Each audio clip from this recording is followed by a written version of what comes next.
দর্শক স্বাগত জানাচ্ছি আমাদের নিয়মিত আয়োজন এখন প্রকাশ অনুষ্ঠানে।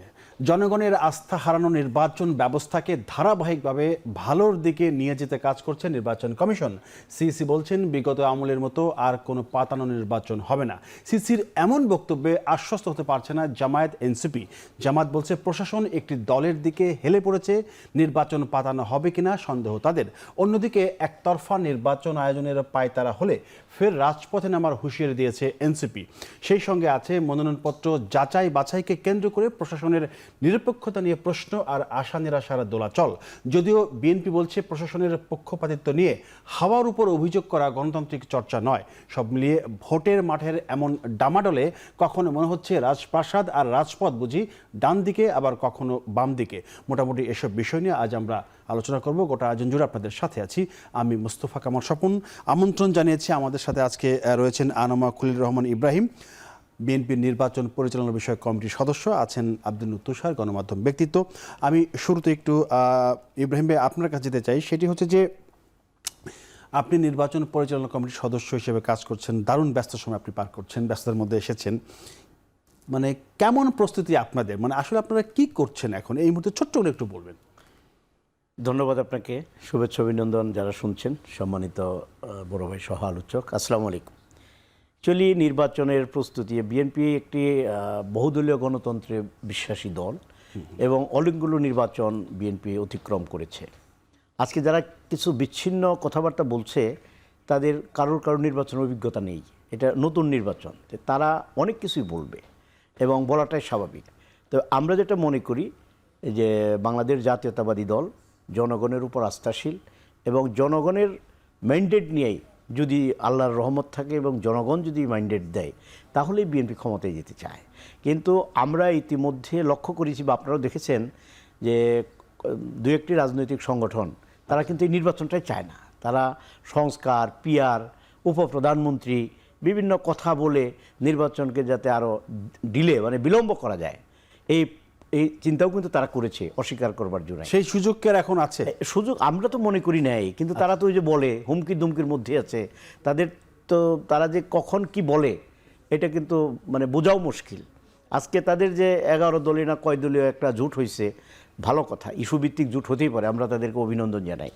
কিন্তু সেটা যদি দেশের স্বার্থে না হয়ে নিজেদের স্বার্থে সেই জোটকে ব্যবহার করা হয়, জনগণকে বিভ্রান্ত করা হয়, ষড়যন্ত্র চক্রান্ত করে যদি দেশের ক্ষতি করা হয়, তাহলে কিন্তু সেটা তাদের জন্য শোভনীয় হবে না, দেশের জন্য শোভনীয় হবে না। সুতরাং আমরা যে আমাদের যে আসনগুলোতে প্রার্থী দেওয়া হয়েছে, আপনারা জানেন যে তাদের সেই বিভিন্ন জায়গায় বিভিন্ন রিটার্নিং অফিসারদের কাছে আমাদের প্রার্থীরাও কিন্তু হস্তনত হচ্ছে, কিন্তু বিপরীতে তারাই বরং এটাকে নানাভাবে বলার চেষ্টা করছে। আচ্ছা, আসবো, আমি যেতে চাই একটু আব্দুল তুষার আপনার কাছে। প্রশাসনের এই যে পক্ষপাত করা, এদিকে বিএনপি বলছে একভাবে, এনসিপি জামাত বলছে আর একভাবে, কিন্তু প্রশাসন বলা হচ্ছে যে প্রশাসন একটি দলের দিকে ঝুঁকে পড়েছে। একটি দল বলতে এই জামায়াতের আমির ডক্টর আবদুল্লাহ মোহাম্মদ তাহের উনি বলেছেন। একটি দল বলতে আসলে বিএনপিকেই বোঝানো হচ্ছে। মানে এই অভিযোগগুলো কেন আসতেছে? প্রশাসন কেন একটি দলের দিকে ঝুঁকে পড়বে? যে নির্বাচন, একটি চমৎকার নির্বাচন দেওয়ার জন্য ডক্টর মোহাম্মদ ইউনূস সরকার একদম বদ্ধপরিকর, যে আশা আকাঙ্ক্ষা তিনি দেখিয়েছেন যে বিশ্ব তাকিয়ে থাকবে একটি নির্বাচন দেখার জন্য, সেই জায়গায় এত তাড়াতাড়ি এত অভিযোগ কেন আসছে? আপনি যৌক্তিকভাবে পুরো বিষয়টাকে বোঝার চেষ্টা করবেন। জি, প্রশাসন একদিকে যদি হেলে পড়ে তাহলে প্রশাসন কার অধীনে, কে পরিচালনা করছেন? ডক্টর মোহাম্মদ ইউনূস এবং নির্বাচনকালীন সময়ে কিছু সময়ের জন্য নির্বাচন কমিশন। ডক্টর মোহাম্মদ ইউনূস কি তাহলে একদিকে হেলে পড়েছেন? এরা সেটা বলতে চায়। আমরা এই উপদেষ্টাদের সাক্ষাৎকারে এবং বিভিন্ন সময় বলতে শুনেছি যে ডক্টর মোহাম্মদ ইউনূসকে তারাই প্রধান উপদেষ্টা বানিয়েছেন। তারা এমন কথাও বলেছেন যে সেনাপ্রধান আপত্তি জানিয়েছিলেন, তারাই নাকি জোরপূর্বক এটি করেছেন। শুধু তাই না, তারা বলেছেন 4 তারিখে তারা টেলিফোনে নাহিদ ইসলাম প্রধান উপদেষ্টার সঙ্গে কথা বলেছেন। যাকে তারা বেছে নিলেন তিনি হেলে পড়ে গেলেন। তার মানে চিন্তা করেন, সব কিছু তাদের দিকে হতে হবে, তাদের দিকে না হইলেই সেটা অন্য দিকে হেলে গিয়েছে। আপনি যদি মাঝখানেও সোজা হয়ে দাঁড়িয়ে থাকেন তারা দেখবে আপনি হেলে গিয়েছেন। আপনি যদি চোখে হেলে থাকতে দেখেন সেটা আপনার চোখের প্রবলেম, সেটা যিনি আছেন তার প্রবলেম না। তারা যদি এটাই মনে করেন যে ডক্টর মোহাম্মদ ইউনূস হেলে গিয়েছেন, তাহলেই কেবলমাত্র এটা বলা সম্ভব যে প্রশাসন হেলে গিয়েছে। এবার আসেন প্রশাসন তো হেলে যায়নি, প্রশাসন ঢেলে গেছে। ঢেলে দেই বলে প্রশাসনকে ঢেলে সাজানো হয়েছে, আপনার নিশ্চয়ই মনে আছে। আচ্ছা, যাদের চাকরি বাকরি ছিল না, রিটায়ার্ড হয়েছিলেন, এমনকি দু একজন আছেন যারা লেজিটিমেট কারণে চাকরিচ্যুত হয়েছিলেন, এদেরকেও ফেরত আনা হয়েছে। এরা বঞ্চিত, নির্যাতিত, অবহেলিত এইসব কথা বলে এনে তাদেরকে বসানো হয়েছে জায়গা মতো।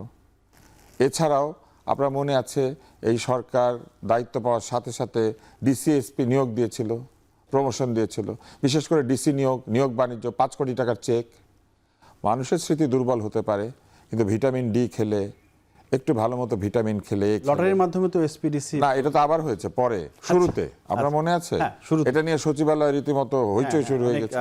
তার মানে একবার তারা ঢেলেছেন, ঢেলে সাজানোর পরে আরেকবার তারা লটারি করে ঢেলেছেন। তো 2বার ঢেলে দেওয়ার পরে আবার ঢেলে দিতে হবে এখন। এই প্রশাসনকেও তাদের নিরপেক্ষ মনে হয় না। প্রশাসন সিলেক্টিভ হলেও নিরপেক্ষ না, প্রশাসন দৈব চয়নের ভিত্তিতে লটারি করে হলেও নিরপেক্ষ না।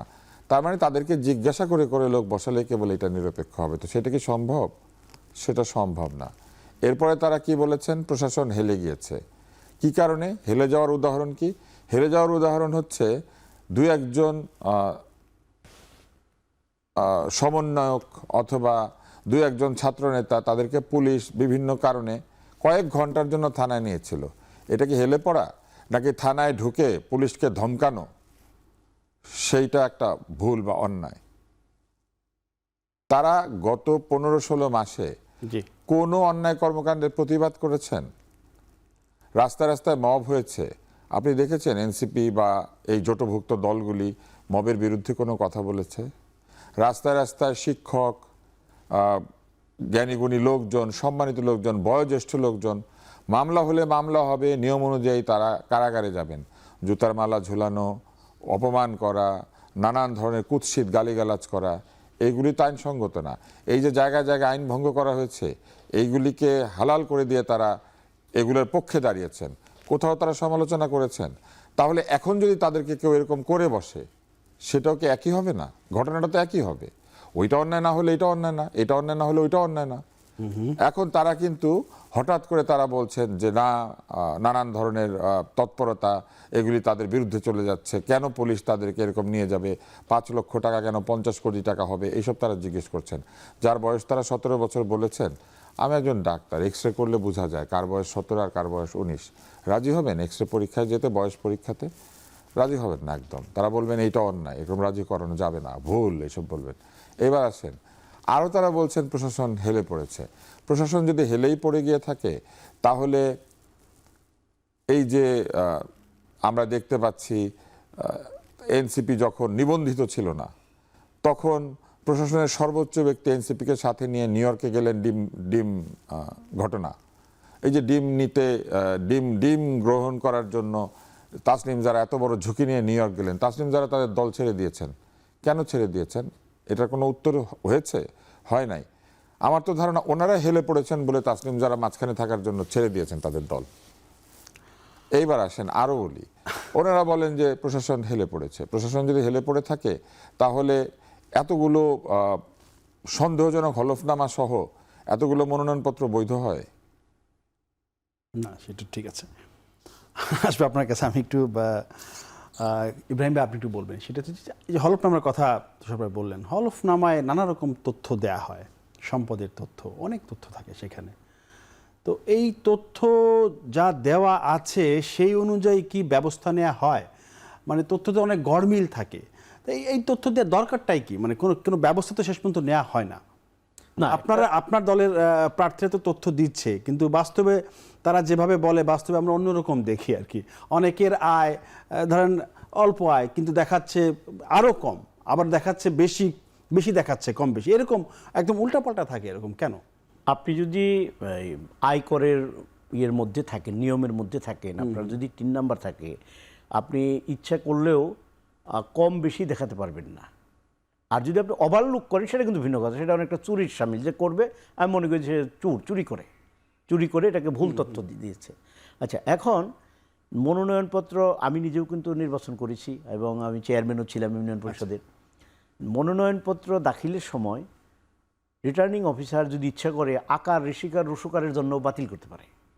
আবার যদি একটু রিল্যাক্সভাবেই করে, ওগুলো ওভারলুক করে, এর দরকার হলে একটু করে দিয়ে দেয়। আর এটা বাতিল করার পরেও কিন্তু আপনার একটা অ্যাপিল করবার সুযোগ আছে। আপনি যুক্তি সহকারে আপনার অবস্থান আপনি পরিষ্কার করবেন, আপনার কোনো পেপার যদি শর্টেজ থাকে সেটা আপনি দিবেন। কিন্তু ঋণ খেলাপির কিছু বিষয় আছে। ঋণ খেলাপি নিয়ে আপনি যদি বাংলাদেশ ব্যাংকের সিআইবি থাকে বা কোর্টে যদি একটা মামলা থাকে, কোর্ট যদি আপনাকে সময় দেয়, তাহলে কিন্তু আপনার মনোনয়নপত্র বাতিল করতে পারবে না। তো এখন মনোনয়নপত্র বাতিল করলেই ওটা বাদ হয়ে গেছে একবারে, এমনটা মনে করারও কোনো কারণ নেই। এই মনোনয়নপত্র বাতিল হওয়া নিয়ে প্রশাসনের পক্ষ থেকে প্রশ্ন উঠেছে যে তারা কি সেই একই কথা কোনো দিকে হেলে পড়ছে। এর জবাব কিন্তু আব্দুল নূর তুষার ভাই মানে যথাযথভাবে দিয়েছেন যে যখন দেশের বাইরে একসঙ্গে গেলেন তখন প্রশাসন তেল কোথায় ছিল? তারা কি তখন প্রশাসনের বাইরে ছিল? এই যে এনসিপির নেতৃবৃন্দরা যে গেলেন তখন তো প্রশাসনের জায়গায় ছিল। আমাদের তখন একটু খারাপ লাগছে। এখন প্রশাসন যা করছে, দেশের মানুষ তখন কিন্তু এটা ভালোভাবে নেয় নাই। এখন এই মনোনয়নপত্র বাতিল নিয়ে এটা চূড়ান্ত না হলে, আপনার কি বলে যে বাছাই পর্বের চূড়ান্ত যেটা, এটা না হইলে আপনি এখন এটাকে কনক্রিট কিছু বলা যাবে না। যেমন একই মনোনয়নপত্র আমাদের মাহমুদুর রহমান মান্না ভাই, ওনার মনোনয়নপত্র বগুড়াতে বাতিল হয়েছে, আবার সম্ভবত ঢাকা 18-তে সঠিক আছে। ব্যক্তি এক সাবমিটও করছে হয়তো একইভাবে। তো এটা হয়তো কোনোভাবে কোনো সামান্য কারণে বাতিল করেছে বগুড়াতে, এটা হয়তো সঠিক হয়ে যাবে। আবার আপিলের তো সুযোগ থাকছেই। সুতরাং এটা নিয়ে হইচই করা মানে কি? অগ্রিম যেমন নির্বাচন হইতে দিবে না, যার সংস্কার চাই, বিচার চাই, কি করছে? এই কথাগুলো কারা বলছে বেশি বেশি গলা ফাটিয়ে? তখন আজকে তারা আবার যে কথাটা বলছে সেই একই, তাদের জায়গা কিন্তু সেই একই, নির্বাচন পিছিয়ে দেওয়ার একটা পায়তারা, নির্বাচনকে সুষ্ঠুভাবে না করতে দেওয়ার একটা বাধাগ্রস্ত অবস্থানে যে তারা কিন্তু এখন দাঁড়াইতে চায়। তা আমরা বিশ্বাস করি জনগণ ঐক্যবদ্ধ, তারা 17 বছর ভোট দিতে পারে নাই, সুতরাং তারা গভীর আগ্রহে আনন্দ চিত্তে 12 ফেব্রুয়ারি ইনশাল্লাহ ভোট দিবেন, এটা আমরা বিশ্বাস করি। জি, বিরতির পরে আলোচনা আরও করতে চাই। দর্শক, একটা বিরতি নিচ্ছি, ফিরছি শীঘ্রই, আশা করি সাথেই থাকবেন।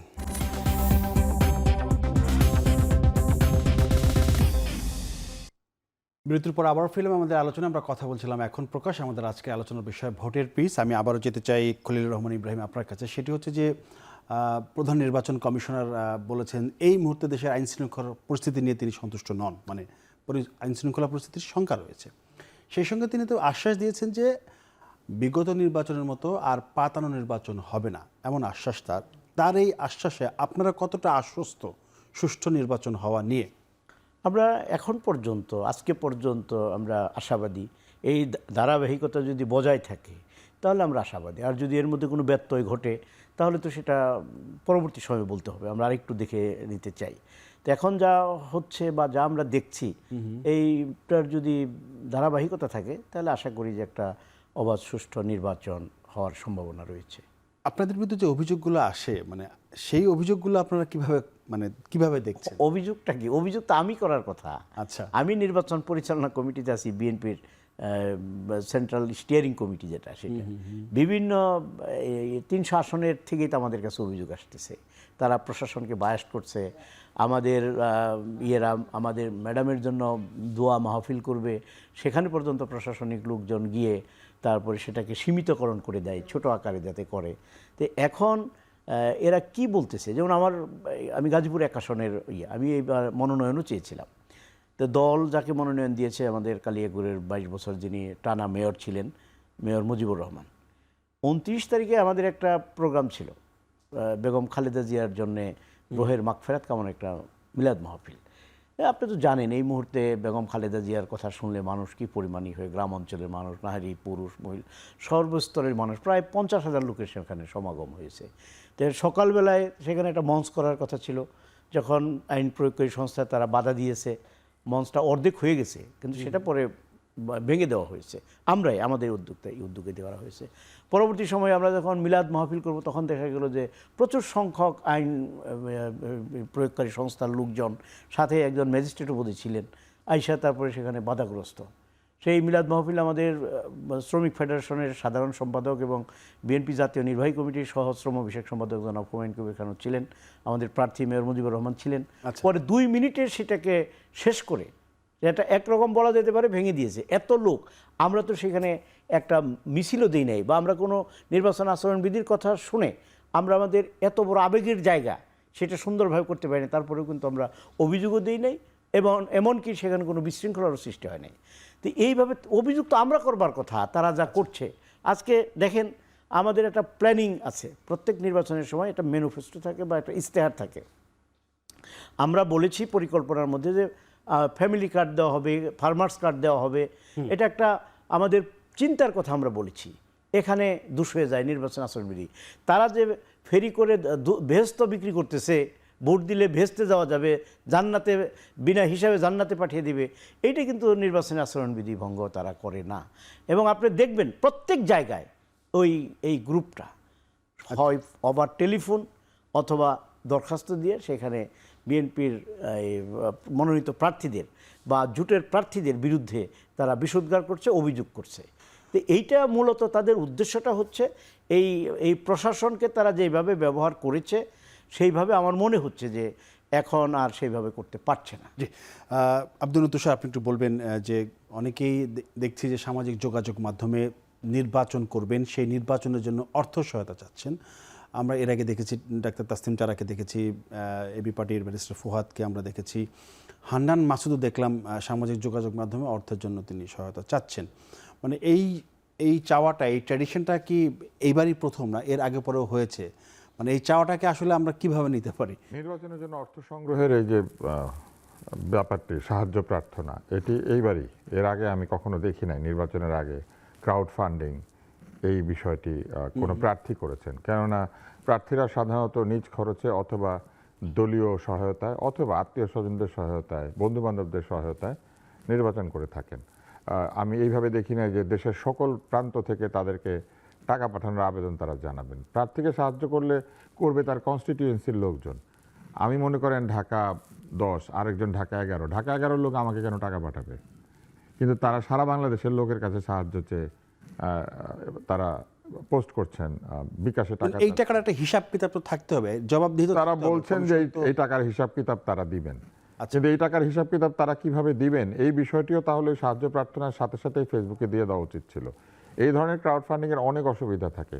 টাকা তাদেরকে কারা পাঠাচ্ছেন এটা কি কোনো নিশ্চিত করে বলা আছে? সাধারণ লোক পাঠাচ্ছে, নাকি ধরেন কোনো দুর্নীতিগ্রস্ত লোক একসাথে 2 লাখ 5 লাখ টাকা পাঠিয়ে দিল?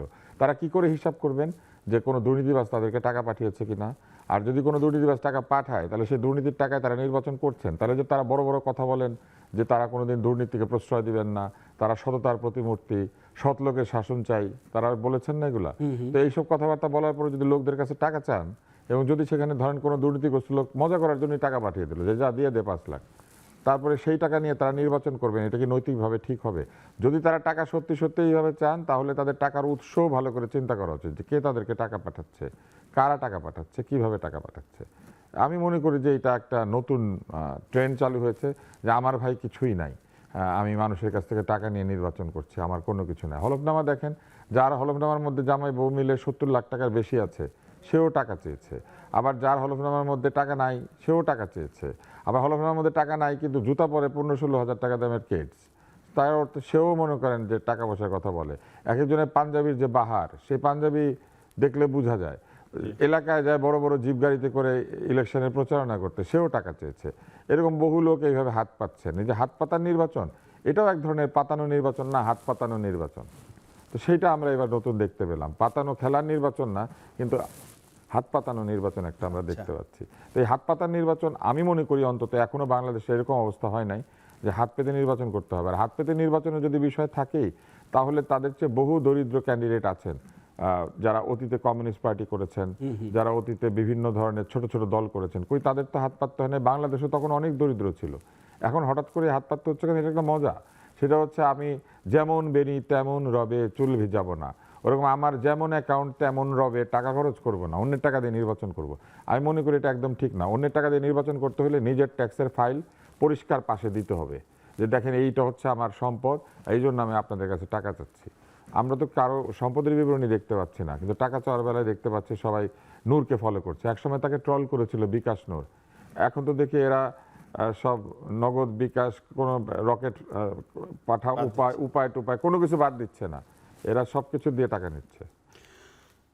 আসবে, আলোচনা রয়েছে, আলোচনার কথা বলতে চাই। দর্শক, আরেকটা বিরতি নিচ্ছি, ফিরছি শিগগিরই, আশা করি সাথেই থাকবে।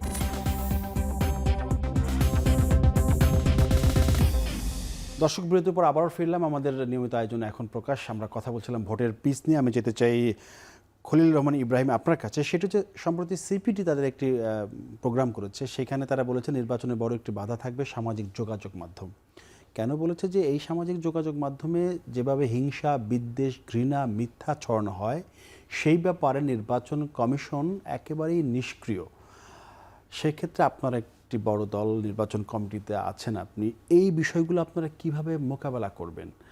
দিন যত যাবে এখানে মিথ্যার ছড়াছড়ি ততই বাড়বে। দেশের মানুষ জানে যে ওদের কাছে প্রায় 60,000 ফেক আইডি ইউটিউব রয়েছে, যেটাতে ওরা মিথ্যা প্রপাগান্ডা অতীত থেকে শুরু করেছে। নির্বাচনকালীন সময়ে হয়তোবা আরও বেশি করে করবে, কয়েক গুণ বেশি বা শতগুণ বেশি। কিন্তু মানুষের কিন্তু একটা বদ্ধমূল ধারণা সৃষ্টি হয়ে গেছে, জামাত কি করে, এনসিপি কি করে, বিএনপি কি করে, বা অন্যান্য সংগঠনগুলো কি করে। সুতরাং আমরা মনে করি, বিশ্বাস করি যে মানুষের মাইন্ড সেট আপটাকে কোনো মিথ্যা তথ্য দিয়ে বা মিথ্যা প্রচারণা দিয়ে এরা ব্যত্যয় ঘটাতে পারবে না, অন্য দিকে নিতে পারবে না।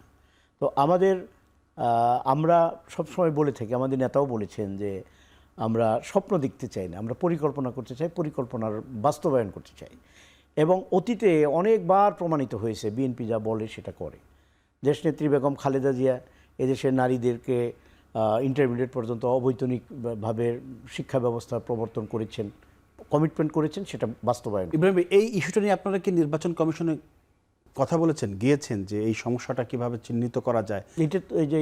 এইটার তো কোনো ওইরকম কোনো প্রমাণ নাই। তারপরেও এটা আমি আমাদের শনিবারে আমাদের মিটিং আছে, নির্বাচন পরিচালনা কমিটির মিটিং আছে, সেখানে আমি বিষয়টা তুলব। এই ফেক আইডি বা এই সকল বিষয় নিয়ে আপনি 60,000 এরকম?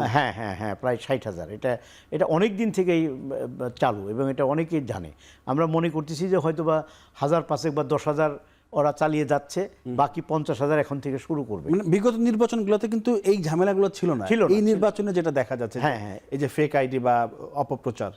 এবং অপপ্রচারের মধ্যে আপনি দেখেন 5 তারিখের পরে তাদের অবস্থান, তারা নিজেরাই কতবার কতভাবে দেখা গেল, যারা এই জুলাই যোদ্ধা, সেই সার্জিস আলমরা, নাহিদরা বা অনেকেই যারা ছিল, তারা দেখা গেছে যে এই আপনি আমাদের সাখাওয়াত সায়ন্ত সাহেবের একটা কনভারসেশন বোধহয় শুনেছেন, যে মিয়া গোলাম পরোয়ারের সাথে, না, ডাক্তার মোহাম্মদ তাহেরের সাথে আপনি জেলখানায় কথোপকথন হয়েছে যে নাহিদকে চিনেন কিনা। উনি বলছে হ্যাঁ, নাম শুনেছি। কয় কেন? সে তো আমাদেরই, আমরা ওখানে দিয়ে রেখেছি, তাকে ওইভাবে তৈরি করেছি। তো এইটা তো অ্যাকচুয়ালি তাদের মধ্যকার যে বন্দোবস্ত, এটা আমরা তো আর সব জানি না, যেটুকু দেখি অতটুকুতে বোঝা যায়। আমার মনে হয় এই জোটটা তাদের পূর্ব যে বন্দোবস্ত তারই একটা অংশ বিশেষ। আর এগুলো করে খুব একটা ভালো করা যায় বলে আমার মনে হয় না। আমি আপনার বিরুদ্ধে বিশুদ্ধার করলাম, কিন্তু আপনার আচরণ, উচ্চারণ সব কিছুর মধ্যে যদি আমার এই বিশুদ্ধার কোনো মিল না থাকে, তাহলে কিন্তু এটা আপনাকে এফেক্ট করবে না। আচ্ছা, আমরা মনে করি ওদের এই প্রচারণা, প্রভাকাণ্ডা আল্লাহর রহমতে বিএনপির কোনো প্রভাব পড়বে বলে আমি মনে করি। তুষার ভাই, আপনি এই ইস্যুতে যদি বলতে চান বলতে পারেন, কিন্তু আপনার জন্য প্রশ্ন ভিন্ন, মানে রাজনৈতিক প্রশ্ন বাদে। সেটা হচ্ছে যে ঘোষণা ছাড়াই বন্ধ হচ্ছে বাংলাদেশের জন্য অনেকের ভিসার দরজা, ফলে যারা ভিসা দিচ্ছে তাদেরও সেই ভিসা দেওয়ার গতি কমে গেছে। ফলে বাংলাদেশের জন্য কি বিদেশের যে দরজা, সেটা কি ধীরে ধীরে সংকুচিত হয়ে যাচ্ছে কিনা? হ্যাঁ, বাংলাদেশের জন্য বিদেশের দরজা ধীরে ধীরে সংকুচিত হয়ে আসছে। এর অনেকগুলি কারণ আছে। তার মধ্যে সবচেয়ে বড় কারণ হচ্ছে বাংলাদেশে অগণতান্ত্রিক সরকার এবং বাংলাদেশে একটা নির্বাচনহীন অবস্থা। বাংলাদেশের নিরাপত্তা ব্যবস্থা খুবই করুণ, এটা সবাই দেখতে পাচ্ছে। কারণ এইখানে আপনি যতই বিভিন্ন অজুহাত দিয়ে লোকের গলায় জুতা ঝোলান, মানুষকে পিটিয়ে হত্যা করেন, মানুষকে আগুন ধরিয়ে দেন, এই ধরনের নৃশংসতা যাই করেন না কেন, বিদেশিরা যখন এটা দেখে তখন তারা সেটা তাদের দৃষ্টিভঙ্গি অনুযায়ী বিবেচনা করে। আপনি কত বড় যোদ্ধা, কত বড় বিপ্লবী, এটা তারা বিবেচনায় নেয় না। তারা বিবেচনায় নেয় যে এখানে এই ধরনের কর্মকাণ্ড হচ্ছে, এবং তারা তখন অত্যন্ত শঙ্কিত হয়ে ওঠে যে এই ধরনের লোকেরা তাদের ঢুকে পড়তে পারে বিভিন্ন সময়। তখন তারা রেস্ট্রিকশন আনে এমনভাবে যে আপনি খুব সহজে ভিসা পাবেন না, দেরিতে ভিসা পাবেন, অনেক যাচাই বাছাই করবে, এই কাজগুলি হয়। এটা হচ্ছে একটি। দ্বিতীয় হচ্ছে ভিসার খরচ বেড়ে গিয়েছে। বাংলাদেশের ডলারের সঙ্গে বাংলাদেশের টাকার যে মূল্যের পতন, এই পতনের ফলে আগে যদি একটি ভিসার খরচ হতো 1000 টাকা, এখন খরচ হয় 1300-1400 টাকা। এইভাবে খরচের পরিমাণটা বেড়েছে। তারপর আপনি যদি দেখেন আমেরিকা অতি সম্প্রতি আমাদের প্রবেশাধিকার সংকুচিত করেছে। 3টি এয়ারপোর্ট ছাড়া এই অঞ্চলের মানে বাঙালিরা ঢুকতে পারবে না, বাংলাদেশিরা ঢুকতে পারবে না, এবং একই সাথে যেগুলি ব্যবসা এবং ভিজিট ভিসা, যেটা B1 B2 ভিসার জন্য তারা বলেছে $5,000 থেকে $15,000 জামানত দিয়ে ঢুকতে হবে।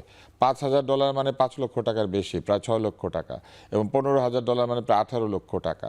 এই 18 লক্ষ টাকা আপনি জামানত দিয়ে যাবেন 1 মাস বা 15 দিন বা 2 মাস থাকার জন্য। তুষার ভাই, 3টি এয়ারপোর্টে কেন বাংলাদেশিদের জন্য শুধু? কারণ এটা হচ্ছে খুব সহজ। আপনি যদি আমার জন্য কি আলাদা যাচাই প্রবেশ পথ না, প্রবেশ পথ যত আপনি ছোট করে আনতে পারবেন, আচ্ছা। তত সেই পথ দিয়ে কেবল আপনি ঢুকবেন, এবং তখন সেইখানে ট্রেন লোকজনকে রাখা যাবে যারা বাংলাদেশি দেখলেই তারা অন্যরকম আচরণ করবে। যেমন আমি একবার মালয়েশিয়া গিয়েছিলাম, সেখানে গিয়ে আমি দেখি যে সবার পাসপোর্ট নিয়ে নিচ্ছে, আমার পাসপোর্টও নিয়ে নিল, আমার বাচ্চাদের পাসপোর্টও নিয়ে নিল। আমি তাদেরকে যতই বোঝানোর চেষ্টা করছি যে আমি বেড়াতে এসেছি, আমি কোনো শ্রমিক না বা কিছু না, তারা বললো যে না, বাংলাদেশেরই পাসপোর্ট মানে আমরা আলাদা করে দেখব। আমি খুব অপমানিত বোধ করেছিলাম। এই ঘটনাটা ঠিক সেই রকম। এটা এক ধরনের ব্যবস্থা, যে ব্যবস্থায় সকলকে একই পাল্লায় ফেলে বিচার বিবেচনা করা হচ্ছে এবং ধারণা করানো হচ্ছে এইরকম যে বাংলাদেশিরা ওইখানে এক ধরনের উৎপাত, এই উৎপাত বন্ধ করার জন্য তারা যেন ঠিকমতো ঢুকতে না পারে। আপনি দেখবেন একাধিক তথ্য তারা প্রকাশ করেছে। একটা বলেছে তারা নাকি ওখানে প্রচুর সামাজিক সুবিধা নেয়, সোশ্যাল সিকিউরিটি, ইন্স্যুরেন্স, এগুলো নাকি তারা নেয়। বাঙালিরা নাকি, সেই বাংলাদেশের বাঙালিরা, তারা নাকি সেইখানে এই ধরনের একটা কাণ্ড কারখানা করেছে। আরেকটা তারা বলার চেষ্টা করেছে যে সেইখানে গিয়ে তারা অনেকেই কাজকর্ম করে না, এরকম কথাবার্তা বলার চেষ্টা করেছে। এছাড়াও তারা ভিসাবিহীন ওভারস্টে, এইখানেও নাকি আমরা অনেক বেশি আছি, এগুলি বলার চেষ্টা করেছে। প্রশ্ন হচ্ছে, এটা কি শুধু আমরাই করি? এরা কিন্তু ভারতীয়দের বিরুদ্ধে অভিযোগ এনেছিল। আপনার নিশ্চয়ই মনে আছে যে তারা তাদের যে স্কিল্ড ভিসা H1, সেই ভিসায় নাকি ভারতীয়রা অনেক মিথ্যা তথ্য দিয়েছে। কিন্তু আজকে যাদের ভিসা রেস্ট্রিকশন করা হয়েছে, $5,000 থেকে $15,000 জরিমানা তোরা জামানতের কথা বলা হয়েছে, সেখানে কিন্তু ভারতের নাম নাই, পাকিস্তানের নাম নাই, নেপাল, ভুটান, শ্রীলঙ্কা, মালদ্বীপ, এমনকি আফগানিস্তানের নামও নাই, কিন্তু সেখানে বাংলাদেশের নাম আছে। আমাদের হাস ভাই আমাদের ছিলেন, উনি তো অনেক ভালো ভালো কথা আমাদের নিয়ে বলেছেন। হাস ভাই, আমি দেখেছি যে যখন আমাদের প্রধান উপদেষ্টা গিয়েছিলেন আমেরিকাতে, হাস ভাই একদম তার পাশে ছিলেন, কিন্তু কই, উনি তো আমাদের কোনো কাজে লাগলেন না।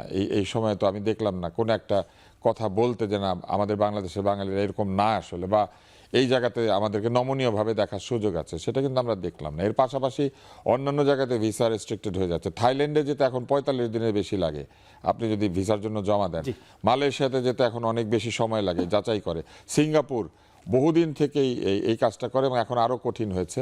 তারা ওইখানকার লোক আপনাকে ইনভাইট না করলে যেতে দেন। আমি আপনাকে আরেকটা মজার জিনিস বলি, তানজানিয়া, নাইজেরিয়া, রুয়ান্ডা, এইসব দেশেও আপনি চাইলে যেতে পারবেন না। রুয়ান্ডায় হচ্ছে অন এন্ট্রি ভিসা, কিন্তু আপনি ওইখানে গেলে কি অন এন্ট্রি ভিসা পাবেন কি পাবেন না, সেটা কিন্তু কোনো নিশ্চয়তা নাই। আর তানজানিয়ার মতো দেশে আপনি ভিসা অ্যাপ্লিকেশনই করতে পারবেন না, ওইখান থেকে কাউকে আমন্ত্রণ না জানালে আপনি যেতে পারবেন না। আরও মজার ব্যাপার আছে, এটা কি শুধু আমাদের জন্য না, এরকম আরো দেশ আছে, কিন্তু বাংলাদেশ সেখানে আছে, মানে এগুলো নিচু ক্যাটাগরির অবস্থা আছে। এবং আরো অদ্ভুত ব্যাপার হচ্ছে, বাংলাদেশ সেন্ট কিটস এন্ড নেভিসের সাথে সম্পর্ক স্থাপন করে, অদ্ভুত দেশের সঙ্গে আমরা কূটনৈতিক সম্পর্ক স্থাপন করি, কিন্তু আফ্রিকার এই গুরুত্বপূর্ণ দেশগুলিতে, যেমন তানজানিয়া একটা গুরুত্বপূর্ণ দেশ, সেখানে আমাদের দূতাবাস নাই এবং চেষ্টাও নাই কোনো। অথচ সেইখানে বাংলাদেশের ব্যবসা খোলার, লোকজনকে চাকরি দেওয়ার যথেষ্ট সুযোগ আছে, কিন্তু বাংলাদেশ সেই দিকে যায়ই না। বাংলাদেশের ভাবখানা এরকম যে আমরা আফ্রিকানদের সাথে মিশি না, আমরা ইউরোপিয়ান আর আমেরিকানদের সাথে মিশি। ইউরোপিয়ান আর আমেরিকানরা এখন আমাদেরকে ঢুকতে দিচ্ছে না, এবং তাদের ঢুকতে না দেওয়ার লেজিটিমেট কারণ আছে। কিন্তু যেই জায়গাটা আমার কাছে মজা লাগে, এই ফেসবুক, আপনি বললেন না, ফেসবুকে বলা হয়েছিল এত বড় বড় খেলোয়াড়রা আমাদেরকে চলে এসেছেন, এত খেলা করছেন তারা, যে এই খেলোয়াড়রা চলে আসাতে আমাদের ভিসা কোনো ব্যাপারই হবে না, এটা একদম এইভাবে হবে। কই, আমাদের সব বন্ধ হয়ে গেল। আমরা এটাও শুনেছিলাম যে ভিসা নিতে এখন আর ওদের কাছে যাইতে হবে না, ভিসা নাকি সব দেওয়ার জন্য বাংলাদেশে তারা অফিস খুলবে। সেটা আসলে জি। এক বিরতি নিচ্ছি দর্শক, একটা বিরতি নিচ্ছি, ফিরছি শীঘ্রই, আশা করি সাথেই থাকবেন।